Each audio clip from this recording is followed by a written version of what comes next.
ಏನು ಫ್ಯಾನ್ ಎತ್ತರದಲ್ಲಿ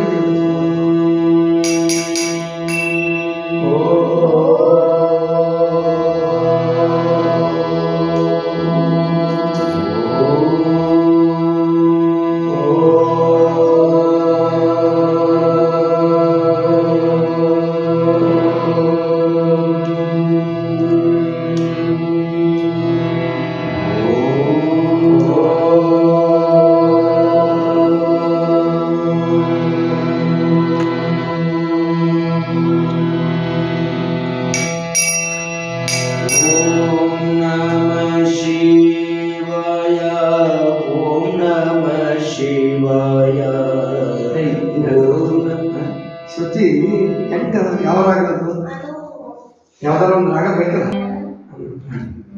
ಓಂ ನಮಃ ಶಿವಾಯ ಓಂ ನಮಃ ಶಿವಾಯ ಓಂ ನಮಃ ಶಿವಾಯ ಓಂ ನಮಃ ಶಿವಾಯ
Om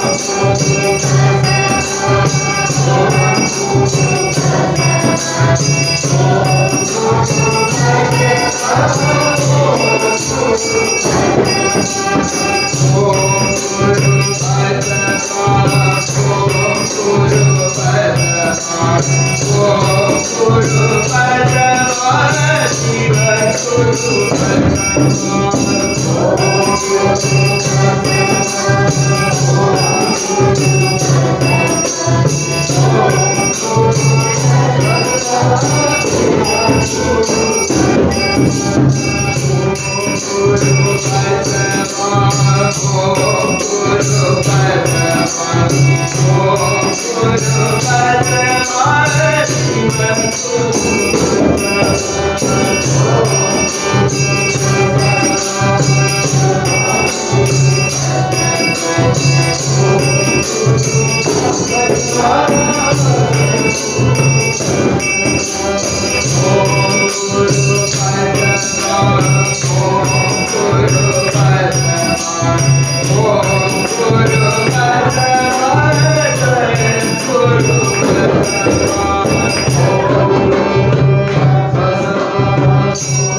Guru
Om Namah Shivaya.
Guru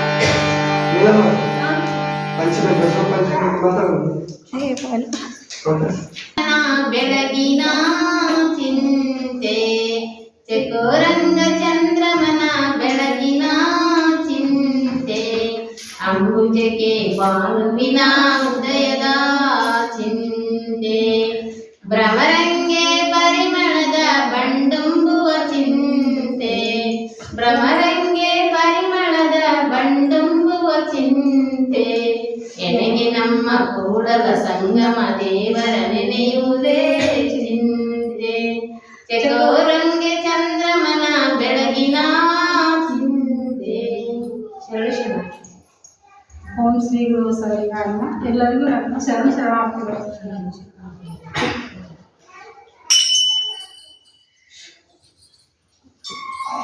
ಕೊರಳಲ್ಲಿ ಲಿಂಗವನಿ ಧರಿಸಿಕೋ ಮನುಜ ಲಿಂಗದ ಮಹಿಮೆಯ ನೀ ತಿಳಿದುಕೋ. ಕೊರಳಲ್ಲಿ ಲಿಂಗವನಿ ಧರಿಸಿಕೋ ಮನುಜ ಲಿಂಗದ ಮಹಿಮೆಯ ನೀ ತಿಳಿದುಕೋ.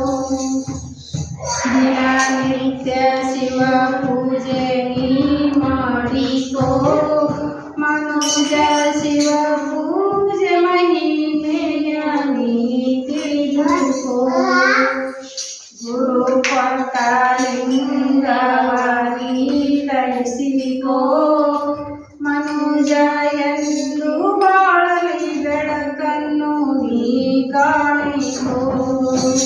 ಕೊರಳಲ್ಲಿ ಲಿಂಗವ ನೀ ಧರಿಸಿಕೋ ಮನುಜ ಲಿಂಗದ ಮಹಿಮೆಯ ನೀ ತಿಳಿದುಕೋ. ಶರಣರು ಬಾಳಿದರು ಲಿಂಗದಲ್ಲಿ ಆ ಭಗವನು ಕಂಡರು ಲಿಂಗದಲ್ಲಿ. ಅಣ್ಣ ಬಸವಣ್ಣ ನುಡಿದರು ನೆನಪಿರಲಿ ಮನುಜ ದಿನನಿತ್ಯ ಕಾಯಕವ ನೀ ಮಾಡಲಿ. ಕೊರಳಲ್ಲಿ ಲಿಂಗವ ನೀ ಧರಿಸಿಕೋ ಮನುಜ ಲಿಂಗದ ಮಹಿಮೆಯ ನೀ ತಿಳಿದುಕೋ.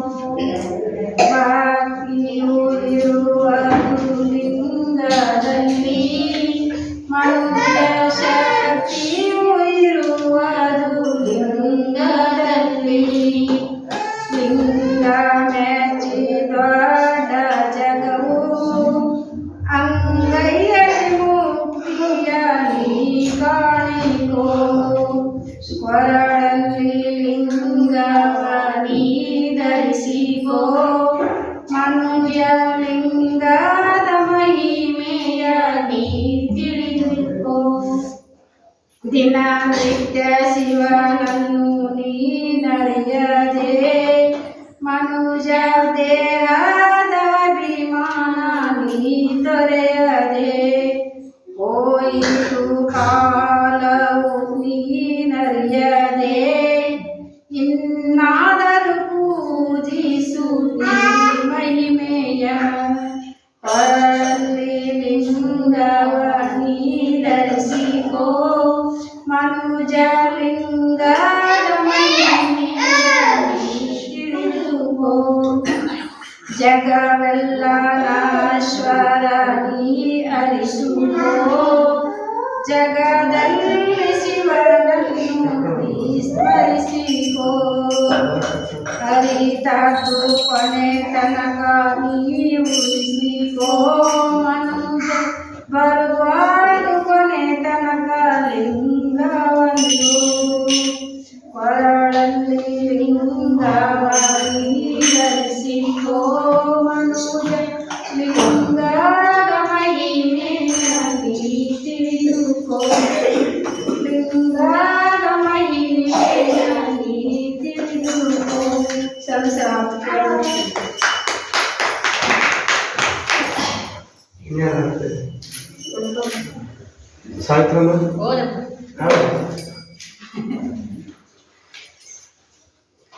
ಎಲ್ಲರಿಗೂ ಶರಣ. 40 ವಾಡದ ಶರಣರು ಬಂದು ನಿಂತಾರ ಭಿಕ್ಷೆಯ ನೀಡ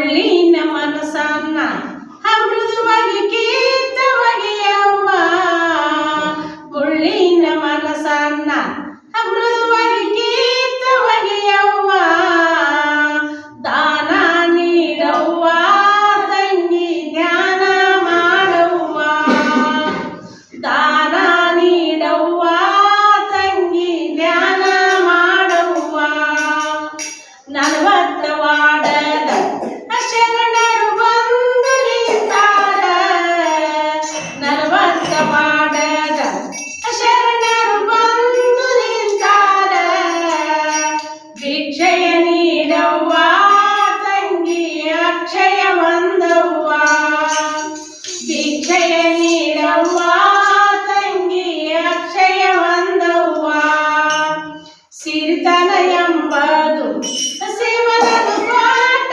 ಪ್ರಸಾದ ಸಿರಿತನ ಎಂಬುದು ಶಿವನದು ಕೊಟ್ಟ ಪ್ರಸಾದ ಹಂಚಿ ಉಣ್ಣವ್ವ ತಂಗಿ ಸಂಚಿಸಿಡಬೇಡ ಹಂಚಿ ಉಣ್ಣವ್ವ ತಂಗಿ ಸಂಚಿಸಿಡಬೇಡ 40 ವಾಡದ ಶರಣರು ಬಂದು ನಿಂತಾರ 40 ವಾಡದ ಶರಣರು ಬಂದು ನಿಂತಾರ ಭಿಕ್ಷೆಯ ನೀಡವ್ವ ತಂಗಿ ಅಕ್ಷಯ ಒಂದವ್ವ ಭಿಕ್ಷೆಯ ನೀಡವ್ವ ತಂಗಿ ಅಕ್ಷಯ ಒಂದವ್ವ ಬಡತನ ಎಂಬುದು ಬಗಲಗ ಬಂದು ನಿಂತೈತಿ ಬಡತನ ಎಂಬುದು ಬಗಲಗ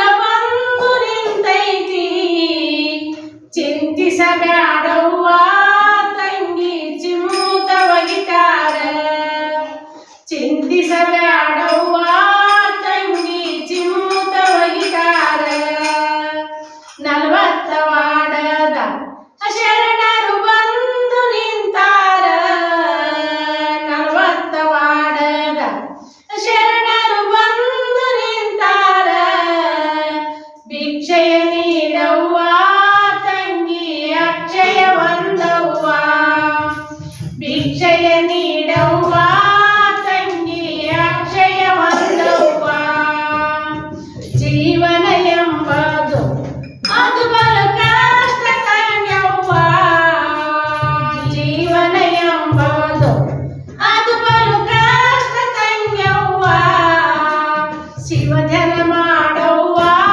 ತಂಗಿ ಶಿವನನ ನೆನೆಯವ್ವ ಶಿವಜನ ಮಾಡವ್ವ ತಂಗಿ ಶಿವನನ ನೆನೆಯವ್ವ 40 ವಾಡದ ಶರಣರು ಬಂದು ನಿಂತಾರ 40 ವಾಡದ ಶರಣರು ಬಂದು ನಿಂತಾರ ಭಿಕ್ಷೆಯ ನೀಡವ್ವ ತಂಗಿ ಅಕ್ಷಯ ಒಂದವ್ವ ಭಿಕ್ಷೆಯ ನೀಡವ್ವ ತಂಗಿ ಅಕ್ಷಯ ಒಂದವ್ವ ಕದಲ್ಲಿ ಬರ್ತಾರ ಶರಣರು ನೆಲದಲ್ಲಿ ಇರ್ತಾರ ಕದಲ್ಲಿ ಬರ್ತಾರ ಶರಣರು ನೆಲದಲ್ಲಿ ಇರ್ತಾರ ಬಂದೇ ಬರ್ತಾರ ತಂಗಿ ಕಷ್ಟವ ಕಡಿತಾರ ಬಂದೇ ಬರ್ತಾರ ತಂಗಿ ಕಷ್ಟವ ಕಡಿತಾರ 40 ವಾಡದ ಶರಣರು ಬಂದು ನಿಂತಾರ 40 ವಾಡದ ಶರಣರು ಬಂದು ನಿಂತಾರ ಭಿಕ್ಷೆಯ ನೀಡವ್ವ ತಂಗಿ ಅಕ್ಷಯ ಒಂದವ್ವ ಭಿಕ್ಷೆಯ ನೀಡವ್ವ ತಂಗಿ ಅಕ್ಷಯ ಒಂದವ್ವ ಭಿಕ್ಷೆಯ ನೀಡವ್ವ ತಂಗಿ ಅಕ್ಷಯ ಒಂದವ್ವ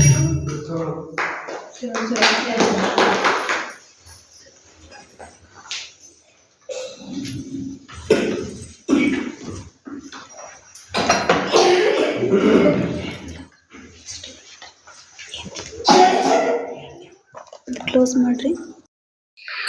ಓಂ ಶ್ರೀ ಗುರು ಬಸವಲಿಂಗಾಯ ನಮಃ. ಸರ್ವರಿಗೂ ಶರಣು. ಇವತ್ತು ಬಸವ ಪಂಚಮಿ 928ನೇ ವರ್ಷ.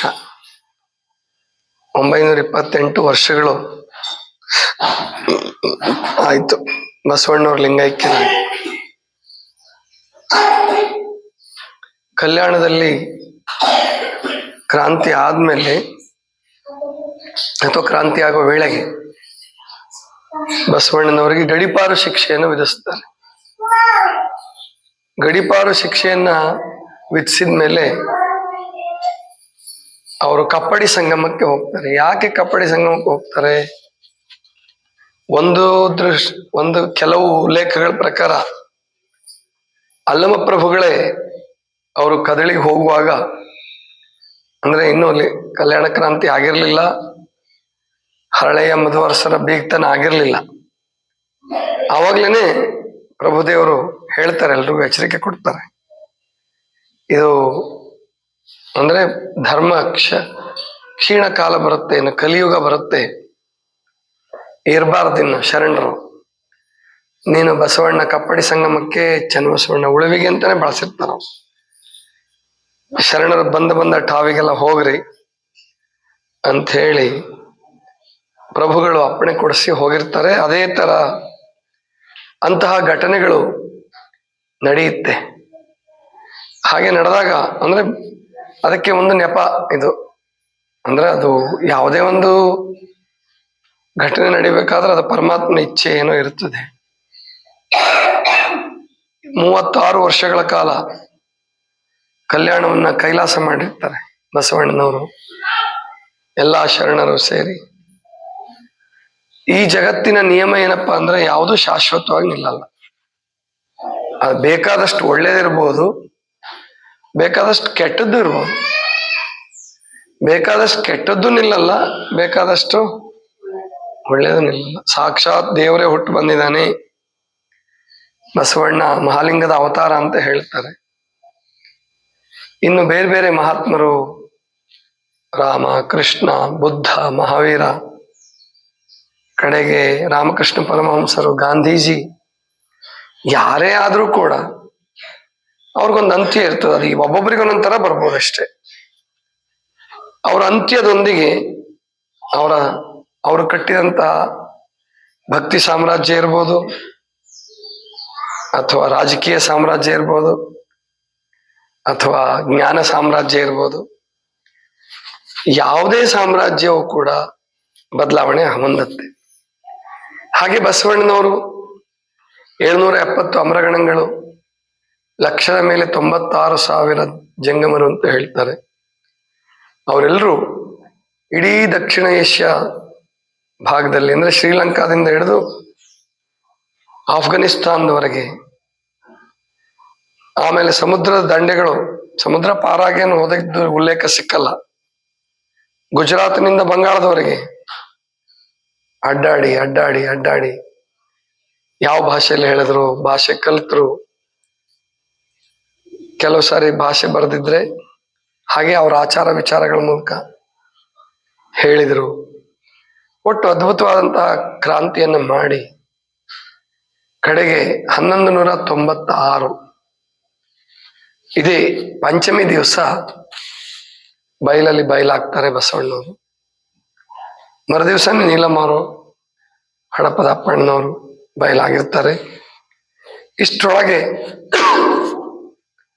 ಅನೇಕ ಜನ ಶರಣರು ಐಕ್ಯ ಆಗಿರ್ತಾರೆ. ಇನ್ನು ಅಕ್ಕನಾಗಮ್ಮ, ಚನ್ನಬಸವಣ್ಣ,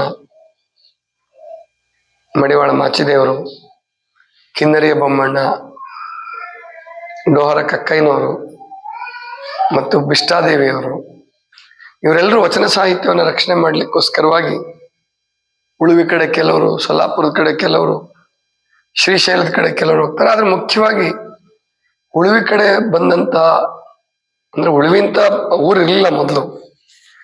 ಉಳಿವೆ ಅಂದ್ರೆ ನಾನಿಲ್ಲಿ ಕ್ಯಾಂಪ್ ಮಾಡ್ತೀನಿ, ಐ ವಿಲ್ ಕ್ಯಾಂಪ್, ನಾನಿಲ್ಲಿ ಉಳಿತೀನಿ ಅನ್ನುವಂಥದ್ದಕ್ಕೆ ಅದು ಉಳಿವೆ ಆಯ್ತು. ಉಳಿವೆ ಹೋಗಿ ಅದು ಉಳವಿ ಆಯ್ತು. ಅಲ್ಲಿಗೆ ಅನೇಕ ಜನ ಶರಣರು, ಸಾವಿರಾರು ಜನ ಶರಣರು ಬರ್ತಾರೆ. ಅವ್ರನ್ನ ಮಾತ್ರ ಬೆನ್ನತ್ತಾರೆ ರಾಜರುಗಳು. ಇನ್ಯಾರಿಗೂ ಸಾಮಾನ್ಯವಾಗಿ ದಾಳಿ ಮಾಡಿದ್ದು ಉಲ್ಲೇಖ ಸಿಕ್ಕಲ್ಲ. ಹೀಗೆ ಒಟ್ಟು ಶರಣರು ಲಿಂಗದಲ್ಲಿ ಬಯಲಾಗ್ತಾರೆ. ಅವರು ನಮಗೆ ಕೊಟ್ಟು ಹೋದ ಸಂದೇಶ ಏನಪ್ಪಾ ಅಂದ್ರೆ, ಬಿತ್ತಿದ ಬೀಜ ಕೆಟ್ಟಿತ್ತೇನ ಬೇಡ, ಮುಂದಿನ ಫಲದಲ್ಲಿ ಅರಸಿಕೋ. ಅಂದ್ರೆ ನಾವೆಲ್ಲ ಈಗ ಬೀಜ ಬಿತ್ತಿ ಹೋಗ್ತಾ ಇದ್ದೀವಿ. ಜ್ಞಾನದ ಬೀಜವನ್ನ, ಕ್ರಿಯೆಯ ಬೀಜವನ್ನ, ವೈರಾಗ್ಯದ ಬೀಜವನ್ನ, ಸದ್ಭಕ್ತಿಯ ಬೀಜವನ್ನ, ಸದ್ಭಕ್ತಿ, ಸುಜ್ಞಾನ ಮತ್ತು ಸತ್ಕ್ರಿಯೆ, ವೈರಾಗ್ಯ, ಈ ಎಲ್ಲ ಮಹಾದೇವ್ಯಕ್ಕ ವೈರಾಗ್ಯದ ಬೀಜವನ್ನು ಬಿತ್ತಿದ್ರು. ಅಲ್ಲಮ ಪ್ರಭುಗಳು ವೈರಾಗ್ಯದ ಬೀಜವನ್ನು ಬಿತ್ತಿದ್ರು. ಸಿದ್ದರಾಮೇಶ್ವರರು ವೈರಾಗ್ಯವನ್ನು ಬೀಜ ಬಿತ್ತಿದ್ರು. ಬರೀ ಇವ್ರು 3 ಜನ ಅಲ್ಲ, ಎಷ್ಟೋ ಜನ ಶರಣರ ಜಂಗಮರಿದ್ದಾರೆ, ಅವ್ರ ಹೆಸರು ಗೊತ್ತಿಲ್ಲ. ಈಗ ವಚನ ಸಾಹಿತ್ಯವನ್ನು ಅಭ್ಯಾಸ ಮಾಡ್ತಾ ಇದ್ದೀನಲ್ಲ, ಅಲ್ಲಿ ಅರಿವಿನ ಮಾರಿ ತಂದೆ ಅಂತ ಬರ್ತಾರೆ. ಪ್ರಾಯಶಃ ಅವರು ಕೂಡ ಪರಜಂಗಮ, ಶ್ರೇಷ್ಠ ಜಂಗಮ, ವೈರಾಗ್ಯ ಮಾರ್ಗವನ್ನು ಅನುಸರಿಸಿದವರು ಅವರೆಲ್ಲ. ಅವರು ಎಲ್ಲ ಹೇಳೋದೇನಂದ್ರೆ, ನಾವು ಬೀಜ ಬಿತ್ತಿ ಹೋಗ್ತಾ ಇದ್ದೀವಿ, ಮುಂದೆ ಅದನ್ನು ನೀವು ಬಳಸ್ಕೊಂಡು ನಿಮ್ಮ ಜೀವನವನ್ನ ಶ್ರೇಷ್ಠವನ್ನಾಗಿ ಮಾಡ್ಕೊಳ್ಳಿ ಅಂತ ಹೇಳೋದು. ಈಗ ಒಂದ್ ವೇಳೆ ನಾವಿಲ್ಲಿ ಕೂತ್ಕೊಳ್ಳೋದ್ರ ಬದಲು ಅಥವಾ ಬಸವಣ್ಣವ್ರ ತತ್ವ ನಮಗೆ ಗೊತ್ತಿಲ್ಲದೆ ಹೋಗಿದ್ರೆ, ನಮ್ಮ ಪೈಕಿ ಯಾರ್ಯಾರು ಎಲ್ಲೆಲ್ಲಿ ಎಷ್ಟೋ ಜನ ಹುತ್ತಕ್ಕೆ ಹಾಲಾಗ್ತಿದ್ವಿ. ಹುತ್ತಕ್ಕೆ ಹಾಲಾಕಿದ್ರೂ ಪರವಾಗಿಲ್ಲ, ಇನ್ನು ಏನೇನು ಹಾಕಬಾರದೆಲ್ಲ ಹೊಟ್ಟೆಗೆ ಹಾಕೊಂಡು ಜೀವನವನ್ನು ಕೆಡಿಸ್ಕೊಳ್ಳೋ ಸಾಧ್ಯತೆಗಳು ಇದ್ವು. ಅದೆಲ್ಲ ಪಾರಾಗಬೇಕಾದ್ರೆ ನಾವು ಈ ಮಾರ್ಗವನ್ನು ತುಳಿಬೇಕು, ಈ ಮಾರ್ಗದಲ್ಲಿ ನಡಿಬೇಕು. ಅದಕ್ಕೆ ಮತ್ತೆ ಮತ್ತೆ ನೆನಪು ಮಾಡ್ಕೊಳ್ಳೋದು. ಮೊನ್ನೆ ಗುರುಪೂರ್ಣಿಮೆ ದಿವಸ ಒಂದನ್ನು ನೆನಪು ಮಾಡ್ಕೊಂಡ್ವಿ. ಅಮಾವಾಸ್ಯೆ ದಿವಸ ಅವತ್ತು ಅಕ್ಕನಾಗಮ್ಮನವ್ರು ನೆನಪು ಮಾಡ್ಕೊಂಡ್ವಿ. ಇವತ್ತು ಬಸವಣ್ಣವ್ರು ನೆನಪು ಮಾಡ್ಕೊಳ್ತೀವಿ. ದಿವಸ ಈಗ ಶ್ರಾವಣ ಮಾಸದಲ್ಲಿ ಮಹಾದೇವಿ ಅಕ್ಕನವರ ಚರಿತ್ರೆ ನಡೆದಿದೆ. ಮನಗುಂಡಿಯಲ್ಲಿ ಮಹಾದೇವಿ ಅಕ್ಕನವರ ತರಂಗಿಣಿ ಪ್ರಾರಂಭ ಆಗಿದೆ. ಈಗ ನೀವು ಬರ್ಬೋದು. ಹಳ್ಳಿ ಹೋಗೋದಕ್ಕೆ ಸ್ವಲ್ಪ ಕಷ್ಟ, ಅಂದ್ರೆ ಮುಗಿಯೋದು 9:30, 9:45 ಆಗುತ್ತೆ. ಅಷ್ಟೊತ್ತಿಗೆ ಬಸ್ಸು ಸ್ಟಾಪ್ ಆಗಿರುತ್ತೆ. ಏನ್ ಮಾಡೋದು, ಹಳ್ಳಿನಲ್ಲಿ ತಡವಾಗಿ ಶುರು ಮಾಡ್ತಾರ ಅವ್ರು, ಎಷ್ಟೇ ಹೇಳಿದ್ರು ಕೂಡ. ಯಾಕಂದ್ರೆ ಅವ್ರದ್ದು ಹೊಲಕ್ಕೆ ಹೋಗಿರೋದಿರ್ತದೆ, ಆಕಳು ಮೇಯ್ಸೋದಕ್ಕೆ ಹೋಗಿರ್ತಾರೆ. ಅನಿವಾರ್ಯ ಪಾಪ, ಅವ್ರಿಗೇನು ಮಾಡೋಕ್ಕಾಗಲ್ಲ. ಬರೋರು ಅನುಕೂಲ ಉಳ್ಕೊಳ್ತೀವಿ ಅಂತಕ್ಕಂಥವ್ರು ಬಂದು ಕಾರ್ಯಕ್ರಮದಲ್ಲಿ ಭಾಗವಹಿಸ್ಬೋದು. ಮನೆಗಳಿಗೆ ಉಳ್ಕೋಬಹುದು. ಇಲ್ಲಿ ಮಹಾಮನೆಗೆ ಬರ್ಬೋದಲ್ಲ, ಮಹಾಮನೆಗೆ ಬರ್ಬೋದು. ಅಲ್ಲಿ ಮನಗುಂಡಿಲಿ ಉಳ್ಕೊಳ್ಳೋದಕ್ಕೆಲ್ಲ ವ್ಯವಸ್ಥೆ ಇದೆ. ಇನ್ನೊಂದು ಅಂದ್ರೆ ಬಸವಣ್ಣವರ ಈಗ 828ನೇ ಲಿಂಗೈಕ್ಯ ಸಂಸ್ಮರಣೆ. ಇದು 928ನೇ ಲಿಂಗೈಕ್ಯ ಸಂಸ್ಮರಣೆಯನ್ನ ನಾವೆಲ್ಲ ಆಚರಣೆ ಮಾಡೋದ್ರ ಜೊತೆಗೆ ಇನ್ನೊಂದು ಸೂಚನೆಯನ್ನ ಕೊಡ್ತಾ ಇದ್ದೀವಿ ನಿಮಗೆ. ಏನಂದ್ರೆ, ಇಷ್ಟು ದಿವಸ ದೇವ್ರ ಹುಬ್ಬಳ್ಳಿಗೆ ಹೋಗ್ತಿದ್ವಲ್ಲ ಪಾದಯಾತ್ರೆ, ಈ ಸಾರಿ ಬದಲಾವಣೆ ಆಗುತ್ತೆ. ಬಹಳ ವಿಶೇಷವಾದ ಜಾಗ ಸಿಕ್ಕಿದೆ. ಮತ್ತು ದೇವ್ರ ಹುಬ್ಬಳ್ಳಿ ಅಷ್ಟೇ ದೂರ ಆಗುತ್ತೆ ಮಹಾಮನೆಯಿಂದ. ಹಿಂಗ್ ಬೆಳ್ಳಿಗಟ್ಟಿ ಮೇಲೆ ಹೋದ್ರೆ ಹದ್ದಿನಗುಡ್ಡದ ಬಸವಣ್ಣ, ಅಲ್ಲಿ ಈಗ ಒಂದು 2 ವರ್ಷದ ಕೆಳಗೆ ಮನ್ಸೂರ್ ಅವ್ರು ತುಂಬಾ ಒಳ್ಳೆ ಕೆಲಸ ಮಾಡಿದ್ರು. ಅಲ್ಲಿ ಒಳ್ಳೆ ಗುಡಿಯನ್ನ ಕಟ್ಟಿ ಮುಂದೆ ಹೊರಾಂಡ, ಹೋದ್ರೆ ಒಂದು 100 ಜನ ಹೋದ್ರೂ ಉಳ್ಕೋಬಹುದು. ಜೊತೆಗೆ ಅವರೆಲ್ಲರೂ ತುಂಬಾ ಖುಷಿ ಪಟ್ಟಿದ್ದಾರೆ ಮನ್ಸೂರ್ ಅವರು ಹೇಳಿದ್ದಕ್ಕೆ. ನಾವೇನ್ ಪ್ರಸಾದ ತಯಾರು ಮಾಡ್ಕೊಂಡು ಹೋಗ್ತಿದ್ವಲ್ಲ, ಇನ್ನು ಪ್ರಸಾದ ತಯಾರು ಮಾಡ್ಕೊಂಡು ಬರಬೇಡಿ, ಈ ತಿಂಗಳು ಅಲ್ಲ, ನಾವು ಯಾವಾಗ್ಲೂ ಮಾಡಿಸ್ತೀವಿ, ನೀವು ಯಾವಾಗ್ಲೂ ಬನ್ನಿ ಅಂತೆಲ್ಲ ಹೇಳಿದ್ದಾರೆ. ಈ ತಿಂಗಳು 1 ತಿಂಗಳದೇ ಗುರಿ ಇಟ್ಕೊಳ್ಳೋಣ ಸಾಕು. ಅಲ್ಲಿ ಕರಿಯಪ್ಪ ಎತ್ತಿನಗುಡ್ಡ ಅಂತ ಹೇಳಿ ನಮ್ಮ ಮಲ್ಲಮ್ಮನ ಸಂಬಂಧಿಕರೇ ಆಗ್ಬೇಕು ಕಾಣುತ್ತೆ. ಅವರೆಲ್ಲ ಸೇರಿ ಅವರೇ ಕರಿಯಪ್ಪಂದ ಒಬ್ಬಂದೇ ಈ ಸಾರಿ ದಾಸೋಹ. ಇನ್ನು ಅಡಿಗೆನೆ ಮಾಡಿಸ್ಬಿಡ್ತೀನಿ, ಏನೇನು ಅಡಿಗೆ ಮಾಡಿಸ್ಬೇಕು ಹೇಳ್ರಿ ಅಂತಂದ್ರು. ಏನು ಬೇಡಪ್ಪ, ರಾತ್ರಿ 12 ಗಂಟೆ ಆಗತ್ತೆ, ಎಲ್ಲ ಪ್ರಾರ್ಥನೆ ಭಜನೆ ಮಾಡೋತ್ತಿಗೆ 1 ಗಂಟೆ ಆಗುತ್ತೆ. ಅಷ್ಟೊತ್ತಿನಲ್ಲಿ ಯಾರು ಊಟ ಮಾಡಲ್ಲ. ಸ್ವಲ್ಪ ಹಾಗೆ ಉಪಹಾರ ಅದನ್ನ ಮಾಡ್ಸಕ್ಕೆ ಹೇಳಿದೀವಿ. ಪ್ರಸಾದ ಮಾಡ್ತಾರೆ. ನೀವೇ ಎಷ್ಟು ಜನನಾರ ಬನ್ನಿ, 100 ಜನಕ್ಕೆ ಮಾಡಿಸ್ತೀನಿ ನಾನು ಅಂತಂದಿದ್ದ. ಒಂದು 50 ಜನದ ಗುರಿ ಇಟ್ಕೋ, ಅಂದ್ರೆ ಈ ಸಾರಿ ಮಕ್ಕಳು ಮನ್ಗುಂಡಿಯಿಂದ ಮಕ್ಕಳು ಜಾಸ್ತಿ ಬರಬಹುದು. ಅದಕ್ಕೆ ಅಲ್ಲಿ ಪ್ರಾರ್ಥನೆ ಮಾಡಕ್ಕೆ, ಭಜನೆ ಮಾಡಕ್ಕೆಲ್ಲ ಚೆನ್ನಾಗಿರುತ್ತೆ. ಅಲ್ಲಿ ಹೋದ ಕೂಡಲೇ ಸ್ವಲ್ಪ ಹೊತ್ತು ಧ್ಯಾನ ಮಾಡೋದು, ಪ್ರಾಣಾಯಾಮ ಮಾಡೋದು, ಭಜನೆ ಪ್ರಾರ್ಥನೆ ಮಾಡೋದು, ಈ ರೀತಿ ಎಲ್ಲ ವ್ಯವಸ್ಥೆಯನ್ನು ಇಟ್ಕೊಳ್ಳೋಣ. ಇದು ಮುಖ್ಯ ಗುರಿ ಏನಪ್ಪಾ ಅಂದ್ರೆ ಜಾಗರಣೆ ಆಗ್ಬೇಕು. ಇದೆ ಹುಣ್ಣಿಮೆ ಸಂದರ್ಭದಲ್ಲಿ, ಆ ಬೆಳದಿಂಗಳ ಸಂದರ್ಭದಲ್ಲಿ ಮೈ ಮೇಲೆ ಅದು ಬೆಳದಿಂಗಳು ಬೀಳ್ಬೇಕು. ಜೊತೆಗೆ ನಾನ್ ಗಮನಿಸಿದ್ದಂದ್ರೆ ಈ ಸಾರಿ ಇದು 14ನೇದೋ 15ನೇದೋ ನಾವು ಮಾಡೋದು. ಈ ಸಾರಿ ಹೋದ್ ಸಾರಿ ಅಷ್ಟೇ ರದ್ದಾಯ್ತು, ತುಂಬಾ ಮಳೆ ಇತ್ತು. ಮತ್ತು ಅಲ್ಲಿ ಲೈಟ್ ಕಂಬಗಳು, ಮರ ಗಿಡಗಳೆಲ್ಲ ಬೀಳ್ತಾ ಇದ್ವು. ಅದಕ್ಕೆ ನಮ್ಮ ಕಳಿಮನಿ ಮಂಜು ಮಾಸ್ತರು ಮತ್ತೆ ನಿಂಗಣ್ಣ ಅವರೆಲ್ಲ ಒಂದ್ ತಿಂಗಳು ನಿಲ್ಲಿಸ್ರಪ್ಪ ಸಾಕು, ಮಳೆ ಇದೆ, ಯಾರಿಗಾರ ಏನಾದ್ರು ತೊಂದರೆ ಆದ್ರೆ ಅಂದ್ರು. ಏನೂ ತೊಂದರೆ ಆಗ್ತಿರ್ಲಿಲ್ಲ. ಆದ್ರೂ ನಾವು ಮತ್ತೆ ಅವ್ರ ಮಾತುಗಳನ್ನು ಕೇಳ್ಬೇಕಲ್ಲ, ಅದಕ್ಕೋಸ್ಕರವಾಗಿ ಹೋದ್ ಸಾರಿ ಅಷ್ಟೇ ಬಂದಾಯ್ತು. ಈ 12, 13 ಪಾದಯಾತ್ರೆಗಳನ್ನು ನಾನು ಗಮನಿಸಿದ್ದೇನೆಂದ್ರೆ ಮಾನಸಿಕ ಶಕ್ತಿ ಮತ್ತು ದೈಹಿಕ ಶಕ್ತಿ ಚೆನ್ನಾಗಿ ಆಗ್ತಾ ಇದೆ. ಮೊದಲೆಲ್ಲ ನಾವು ಪಾದಯಾತ್ರೆ ಹೋಗುವಾಗ ಬರ್ಬೇಕಾದ್ರೆ ನಿದ್ದೆ ಕಾಡ್ತಿತ್ತು. ಅಂದ್ರೆ ಕಷ್ಟಪಟ್ಟು ನಡ್ಕೊಂಡು ಬರ್ಬೇಕು, 2 ಗಂಟೆ 3 ಗಂಟೆ ನನ್ಗೆ ಬರ್ತಾ ಬರ್ತಾ ನಿದ್ದೆ ಕಾಡೋದಕ್ಕೆ ಶುರು ಆಗೋದು. ಒಂದು 4-5 ಅಮಾವಾಸ್ಯೆ ರೂಢಿ ಆಯ್ತು ಶರೀರಕ್ಕೆ, ಈಗ ನಿದ್ದೆ ಕಾಡೋದಿಲ್ಲ. ಇಲ್ಲಿ ಬಂದು ಸ್ವಲ್ಪ 2 ತಾಸು 3 ವಿಶ್ರಾಂತಿ ಮಾಡ್ತೀವಿ. ಈಗ ಬರ್ತಾ ಬರ್ತಾ ಏನಾಗ್ತಾ ಇದೆ ಅಂದ್ರೆ ಆ 2 ತಾಸು ಬೇಡ ಅನ್ನಿಸ್ತಾ ಇದೆ. ಬಂದ್ ಕೂಡ್ಲೆ ಸ್ವಲ್ಪ ಧ್ಯಾನ ಮಾಡಿ, ಇಲ್ಲೂ ಕೂಡ ಪ್ರಾಣಾಯಾಮ ಮಾಡಿ ಸ್ನಾನಕ್ಕೆ ಹೋಗ್ಬಿಡ್ಬೋದು. ಅಷ್ಟ್ರ ಮಟ್ಟಿಗೆ ಶಕ್ತಿ ಬರ್ತಾ ಹೋಗುತ್ತೆ. ಅದು ನಿಮಗೂ ಅನುಭವಕ್ಕೆ ಬರುತ್ತೆ. ಅದಕ್ಕೆ ಯಾರು ಬರ್ತೀರಿ ಈ ಸಾರಿ 17ನೇ ತಾರೀಕು ಅಂದ್ರೆ 19 ಹುಣ್ಣಿಮೆ ಇದೆಯಲ್ಲ, 17 ಶನಿವಾರ ಬರ್ತದೆ. ಶನಿವಾರ ಭಾನುವಾರನೇ ಇಟ್ಕೊಳ್ತೀವಿ ಅದನ್ನು. ಶನಿವಾರ ರಾತ್ರಿ ಹೊರಡೋದು, ಭಾನುವಾರ ದಿವಸ. ಈ ಸಾರಿ ಅಂತೂ ಮಹಾಮನೆಯಿಂದ ಮುಂಚೆನೆ ಪ್ರವಚನಕ್ಕೆ ಅಂತ ಹೋಗಿರ್ತೀವಿ. ಅಲ್ಲಿ ಪ್ರವಚನ ಮುಗಿಸಿ ಹಂಗಿಂದ ಹಂಗೆ ಹೋಗೋದು. ಬರುವಾಗ ಮಾತ್ರ 10-10.5 ಕಿಲೋಮೀಟರ್, ಹೋಗುವಾಗ ಒಂದು 5 ಕಿಲೋಮೀಟರ್ ಕಡಿಮೆ ಆಗತ್ತೆ. 6 ಕಿಲೋಮೀಟರ್, 5.5-6 ಕಿಲೋಮೀಟರ್ ಹೋದ್ರೆ ಸಾಕು. ತುಂಬಾ ಈಸಿ, ಸುಲಭ. 10 ಗಂಟೆಗೆ ಬಿಡೋಣ, 10-10:30 ಬಿಡೋಣ. ಆರಾಮಾಗಿ ಎಲ್ಲ ಮಂಗಳ ಮಾಡಿ ಅಲ್ಲಿ ಕಾರ್ಯಕ್ರಮ ಮಾಡಿ ಬಿಡೋಣ. 11:15 12 ಗಂಟೆಗೆ ತಲುಪೋಣ. ಅಲ್ಲಿ ಇನ್ನೂ ಚೆನ್ನಾಗಿ ಭಜನೆ ಪ್ರಾರ್ಥನೆ ಮಾಡಕ್ಕೆ ವ್ಯವಸ್ಥೆ ಮಾಡ್ಕೊಳ್ಳೋಣ ಅಂತ ತಿಳ್ಕೊಂಡು ಹೇಳ್ತಾ, ಮತ್ತೆ ನೀವೆಲ್ಲರೂ ಅಂದ್ರೆ ವಾಟ್ಸಪ್ ಮೆಸೇಜ್ ನೋಡಿ, ಮತ್ತು ಬಸವ ಪಂಚಮಿ ನಿಮ್ಮೂರಲ್ಲಿ ಮನೆಗಳಲ್ಲೆಲ್ಲ ಪಂಚಮಿ ಇರ್ತದೆ. ಕೆಲವು ನೆಂಟರು ಇಷ್ಟು ಅಂದ್ರೆ ಇನ್ನೇನು ಮಗಳು ಹೆಣ್ಮಕ್ಳು ಅಷ್ಟೇ ಬಂದಿರ್ತಾರೆ. ಅಂಥದ್ರಲ್ಲಿ ನೀವೆಲ್ಲ ಅದ್ಯಾವುದು ಲಕ್ಷಿಸ್ಲಾರ್ದೆ ನೀವು ಈ ಕಾರ್ಯಕ್ರಮಕ್ಕೆ ಬಂದಿದ್ದು ತುಂಬಾ ಸಂತೋಷ ಆಯ್ತು. ಜೊತೆಗೆ ನಮ್ಮ ಮಡಿವಾಳಯ್ಯ ಮತ್ತು ಲತಾ ಅವರು ತುಂಬಾ ಚೆನ್ನಾಗಿ ಭಜನೆಯನ್ನು ನಡೆಸ್ಕೊಟ್ಟಿದ್ದಾರೆ. ನೀವೆಲ್ಲ ಭಜನೆಯಲ್ಲಿ ಪಾಲ್ಗೊಂಡಿದ್ದೀರಾ. ಎಲ್ರಿಗೂ ಶುಭವಾಗ್ಲಿ, ಬಸವಣ್ಣನವರ ಆಶೀರ್ವಾದ ಎಲ್ರಿಗೂ ಸಿಗ್ಲಿ ಅಂತ ತಿಳ್ಕೊಂಡು ಹೇಳ್ತಾ, ಎಲ್ಲರಿಗೂ ಶುಭವನ್ನು ಕೋರಿ ಇವತ್ತಿನ ಈ ಕಾರ್ಯಕ್ರಮ ಅಂದ್ರೆ ಚಿಂತನ ಮತ್ತು ಭಜನೆ ಕಾರ್ಯಕ್ರಮ ಮುಕ್ತಾಯ ಆಗತ್ತೆ. ಮಂಗಳ ಮಾಡೋಣ. ಆಮೇಲೆ ಎಲ್ಲರೂ ಪ್ರಸಾದವನ್ನು ಸ್ವೀಕರಿಸಿ ಹೊರಡ್ಬೋದು. ಸರ್ವರಿಗೂ ಶರಣ ಶರಣ.